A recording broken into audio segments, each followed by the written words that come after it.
Did you know you can edit the past in the present?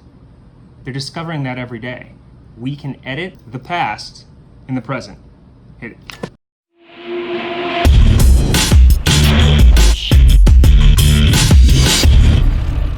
Welcome back, everybody. Welcome back. Jeff Pilkington at Launch TV. We are here for some more Mandela Effects. Whew, are we having fun or what? It has been a fun journey. All these Mandela Effects, new, old, current, they're everywhere. What do we do about Mandela Effects? Thank you all for commenting. I try to respond to as many as I can. Thank you for subscribing, those who have subscribed. If this is your first time checking this channel out, please be sure to subscribe. Click the red button below. And all my social media I also post below. So thank you for following and subscribing and all of that good stuff. We have fun around here at Launch TV. Let's get going. So the first Mandela Effect I want to share with you today is London Bridge. Now, do you all remember the song, London Bridge is falling down, falling down, falling down, London Bridge is falling down, my fair lady. Now, what happened? What about London Bridge that might surprise you is London Bridge, it isn't in London. Nope. London Bridge, it isn't even close to being in London. London Bridge is in Arizona. Huh?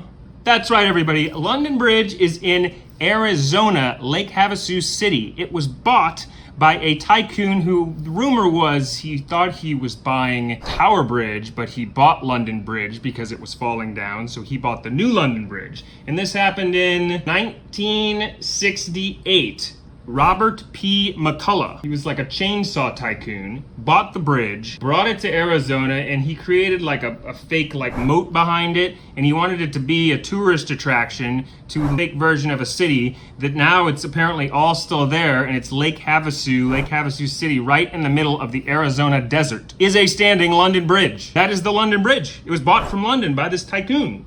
Like, Lake Havasu City, Arizona. The reconstruction of London Bridge. Now, I feel like I would have heard more about that London Bridge was in Arizona and it's a big tourist attraction. I mean, maybe I just miss these things, but I want to see if I'm alone in that because London Bridge being in Arizona seems very foreign to me. The new London Bridge is in Arizona. The old one, because it was falling down, it had all these shops on it, it was falling into the river literally. That was in London. But the new one still stands in Arizona. Go check it out if you're feeling touristy. That's the first one. Very strange. Second one is, so there's this business about this thing in the weather called a cryoseism. Cryoseism. Have you ever heard of a cryoseism? Apparently, according to Wikipedia, it's also known as an ice quake or a frost quake. It's a seismic event that may be caused by a sudden cracking action in frozen soil or rock saturated with water or ice. As water drains in the ground, it may eventually freeze and expand under cooler temperatures, putting stress on its surroundings. The stress builds up until relieved explosively in the form of a cryoseism. Now, I'm not caught up on my weather terms. I mean, I know earthquake and tornado and hurricane and all that, but cryoseism, which apparently has happened, there's been a reported 8 states. I mean, this happens everywhere. And it's a tremor that's called a cryoseism. I've never heard of cryoseism in my life. Check that out. That just seems so strange to me. That's the second one. What else do we got? The peace symbol. Now, there's some debate about this. People remember peace, them being up. And on the official peace symbol now, they're down. So, like, is the piece like that or is the piece like that? Because on the official peace symbol, people remember it being up, which makes complete sense. But if you look at the peace symbol now, they're down. Did they change the symbol? Because that's very possible. They just changed the symbol. Or is that a Mandela Effect? Because our record today shows them being down, and people are like, what? Like, what do you remember about the peace symbol? Seems very strange. And it makes sense because, like, why the peace symbol? You don't walk around like this when you're saying peace. Anyway. Okay, our good friend from 101 Dalmatians, Cruella De Vil. That's right, the villain in 101 Dalmatians. Now, we all remember Cruella, and what do we remember about the spelling of Cruella's name? What we remember about Cruella's name is a lot of people remember it spelled D-E-V-I-L-L-E. That's how people remember it. But now it's spelled Cruella Devil. Cruella D-E-V-I-L. That just looks strange to people because they're like, no, it was De Vil. Like 2 L's. How do you remember Cruella De Vil's name being spelled? What do you remember? Because I remember it like De Vil with 2 L's. So this new spelling seems strange. Some of you might have heard of that one. That one's been around a while. All right, let's go on to the Candyman. Everybody remembers the Candyman 1992 movie. It was a hit because it was a really scary movie about an entity that would come and haunt you or stalk you down or kill you if you said something in the mirror. How many times? If you said Candyman in the mirror, how many times did it take for the Candyman to come and haunt you? What was the count? I remember it being 3 times. It was always you say the Candyman 3 times in the mirror and spin around and all that, and then the dark entity comes for you. Well, apparently it was always 5. Now, do you remember Candyman being 5? Because I remember it 3 times in the mirror. Was it 3 times or 5 times? Why would the number change? If you go back to the movie, it's 5 times. It's always been 5 times. But I remember it being 3 times, and maybe some of you do as well. Let me know what you think of that one, because that seems strange. Like, very strange. You know, okay, all this tail business, like there's tails are hopping around. Now, people remember Mickey Mouse. They remember Mickey Mouse not having a tail, and he has a tail today. Do you remember Mickey Mouse having a tail or not having a tail? Because he has a tail, but people are like, I never remember that tail. That looks so strange on there. Like, no. And the same with Snoopy. Snoopy has a tail, but people don't remember Snoopy having a tail. So that we got tails flipping in and out of characters, and we don't know where they're coming from. Do you remember those tails or not? I don't remember the tails, but suddenly they have tails, so that seems strange to me. Very strange. Let's see, what else do we got? Okay, this is an old one. Let's get through it for the people that have heard it, but it's a big one for me personally. I'm curious if it's the same for you. I remember the United States having 52 states. I really do. I really do. Like, this is like the multiverse. I mean, this is very strange because I was in class in high school, and I remember learning that Hawaii and Alaska were 51 and 52. And in fact, there's a TV show, and there's residual all over the internet, but there's a movie that you can look at, and it's called Brewsters Millions, and in it, they actually said 52 states. Let's go to the clip. Prime time on every station? Worse than that, he's on network. He's running spots in all 52 states just in case any New Yorkers are on vacation. So Brewsters Millions agrees with me that there were 52 states and agrees with some other people too. So why is that hanging around like that? Did they just get the dialogue wrong? Maybe? That's not a big screw up, you know, in the edit, the director, you know, he said 52 states.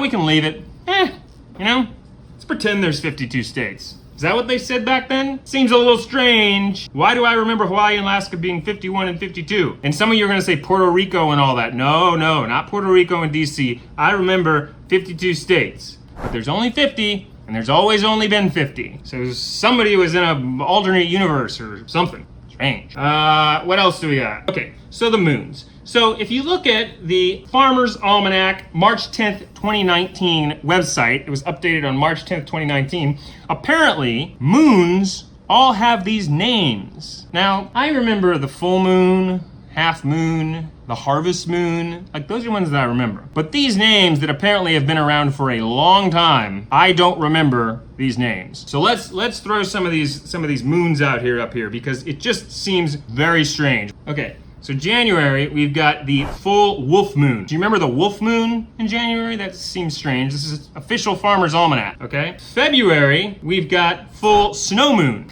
The snow moon, I don't remember that. That just seems so strange. Snow moon? Like, what?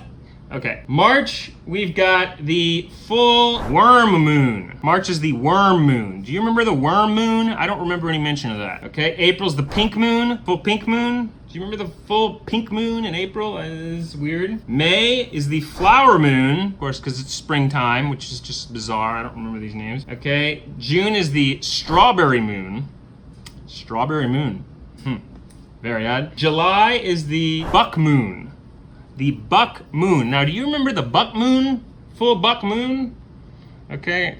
So strange. August is the sturgeon moon. Sturgeon moon. Weird. September is the corn moon. Corn moon. What? October is the hunter's moon. The hunter's moon. Okay. November, the beaver moon. The full beaver moon. And December is the full cold moon. Sorry, but where's the harvest moon? Like, this, huh? Like, I remember the harvest moon, but all these moons that apparently it says on the Farmer's Almanac site, it actually says Native American, that the Native American these were like names that they gave the moons. So these have been around forever. Like you can go to their site and look at them, but I don't remember these moons. Wouldn't we have learned about the worm moon? Like that sounds like a circus. Like who's throwing the worm moon into the mix? Like what? I don't know where all that came from, but that just seems strange to me. So y'all comment, let me know what you think, or if what's going on there, because these moons are just bizarre. Let's move on from that one. Let me know about moons. Okay, tomato sauce. Now, everybody knows tomato sauce, and remember it because tomato sauce was created in Italy. That's right, I remember tomato sauce in Italy. People mix it with pasta. It's an Italian specialty. We all know mom's tomato sauce. The problem is, tomato sauce wasn't invented in Italy. Tomato sauce was originated in Mexico. That seems strange to me. Nope, that's just something's wrong there. Nope, tomato sauce, Italian, goes in Italian. It always was created Italian. It's famous for that. Nope.